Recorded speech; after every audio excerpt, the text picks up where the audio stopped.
বাড়িতে কেউ আছো মা? দুটো ভিক্ষি দাও না, দুদিন ধরে কিচ্ছু খাইনি। হে কি তুমি তুমি ভিক্ষি করছো? হ্যাঁ, এটা আমার পাপের ফল। এই নোংরা খেলা আর বদের নেশা আজ আমাকে রাস্তায় নামিয়েছে। আমি তোদেরকে অনেক অত্যাচার করেছি রে মা, পারলে আমাকে ক্ষমা করে দিস। দাঁড়ান মামা, আপনি কোথায় যাচ্ছেন? তোমাদের এই সুখের সংসার ছেড়ে অনেক দূরে চলে যাচ্ছি বাপ, অনেক দূরে চলে যাচ্ছি।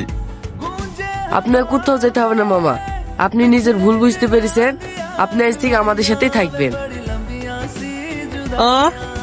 তোমরা আমাকে ক্ষমা করে দিয়েছো? হ্যাঁ মামা। সত্যি তোমরা অনেক বড় মনের মানুষ বাপ, অনেক বড় মনের মানুষ।